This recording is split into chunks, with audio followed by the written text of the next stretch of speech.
Bonjour tout le monde, alors aujourd'hui on va papoter un petit peu maquillage sur ma chaîne, ça fait un bout de temps maintenant qu'on ne l'avait pas fait et je vous avoue que ça me manquait quand même un petit peu.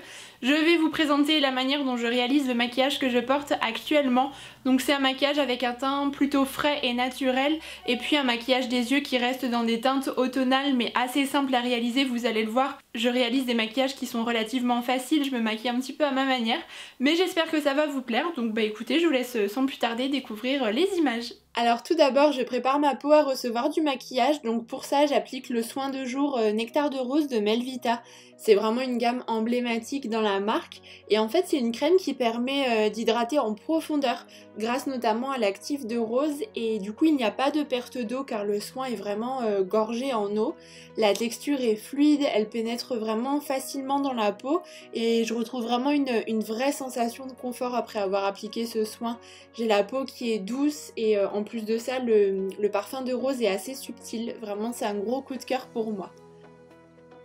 Je passe maintenant à l'application de la bébé crème Nectar de Rose, toujours de chez Melvita. J'aime beaucoup ce produit parce qu'en fait c'est un 3 en 1. Il va être à la fois hydratant, protecteur et en même temps éclat. Alors cette version a été reformulée assez récemment et c'est un produit qui a une couvrance assez légère comme vous pouvez le voir dans les images qui permet en fait d'unifier le teint avec un aspect velours que j'adore. C'est un produit qui ne contient pas de silicone, ce qui me plaît vraiment beaucoup parce que du coup la peau peut véritablement respirer et en plus de ça je n'aime pas les couvrances trop fortes donc il me convient tout à fait. Et la bébé crème est déclinée en deux teintes, claire et puis dorée.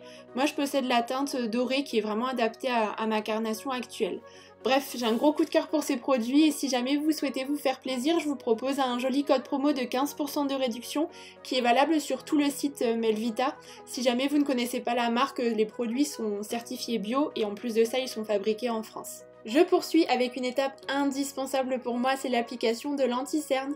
Donc je reste fidèle au Prolongwear de MAC comme vous pouvez le voir parce que c'est un anti-cerne qui me garantit une belle couvrance et qui me permet de dissimuler mes cernes. Et actuellement je mixe deux teintes étant donné que j'ai encore quelques couleurs de cet été. J'applique ensuite la poudre Hydra Powder de chez By Terry, cette fois-ci en version teintée. C'est une nouveauté qui est sortie il y a peu dans la marque.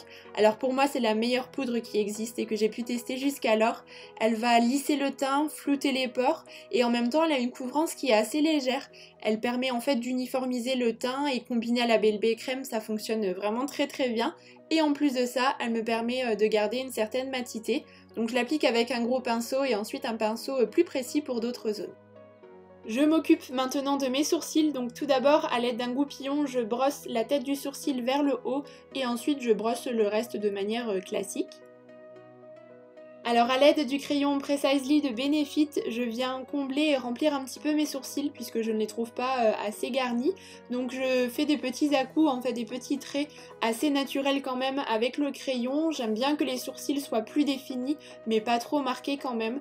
Donc je commence par le milieu du sourcil et ensuite j'intensifie un petit peu plus lorsque j'arrive vers la queue du sourcil de manière à avoir quelque chose d'un petit peu plus net.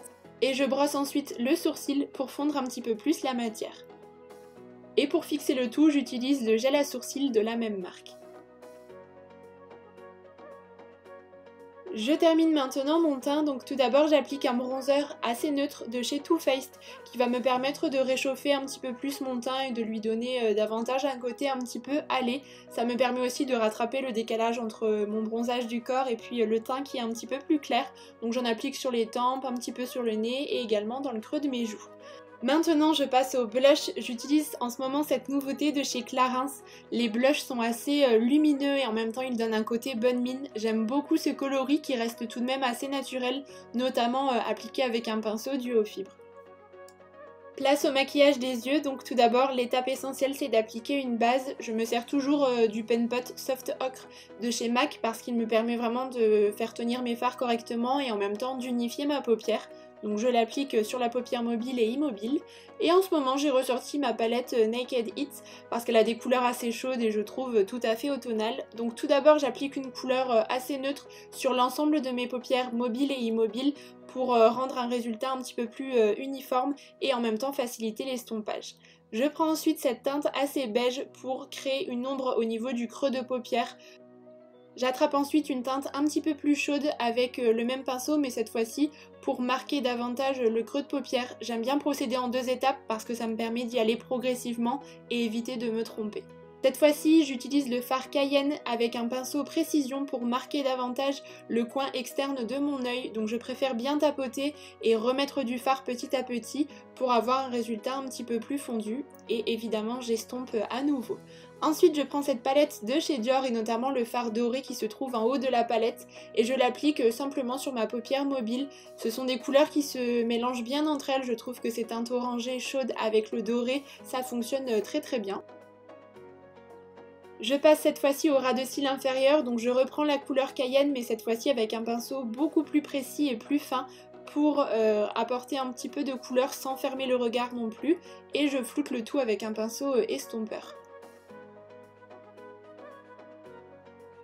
Et je reprends cette fois-ci le fard doré de la palette pour l'appliquer sur le reste de mon ras de cils.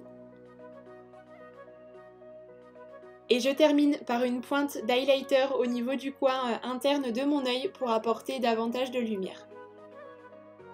Et évidemment, je n'oublie pas de me recourber les cils puisque mes cils ont tendance à être très très droits, donc c'est vraiment essentiel pour moi de le faire. Et ensuite, j'applique le mascara Pump and Volume de chez Dior qui apporte pour le coup vraiment du volume, qui allonge en même temps les cils et les déploie assez, il les sépare bien sans non plus faire de paquet. C'est un mascara que j'aime beaucoup. Et je termine par les lèvres. En ce moment, j'aime beaucoup utiliser cette palette parce qu'on peut vraiment mixer les teintes entre elles et du coup créer des coloris assez uniques. Donc j'applique la matière à l'aide d'un pinceau lèvres. Ce sont des rouges à lèvres qui sont très confortables à porter et en même temps qui tiennent plutôt bien. Donc voilà pour le résultat de ce maquillage. J'espère vraiment qu'il vous aura plu. C'est quelque chose de très simple en même temps mais qui me ressemble. Et bien ça y est, le maquillage est terminé, j'espère vraiment qu'il vous aura plu. Je voulais vous inviter également à me rejoindre sur mon compte Instagram si jamais ça n'est pas encore fait. Je partage vraiment quotidiennement des stories ou bien encore des posts sur cette plateforme, voilà, si jamais ça vous dit. Et puis je crois que j'ai tout dit cette fois-ci, donc il ne me reste plus qu'à vous embrasser très très fort et à vous dire à très bientôt.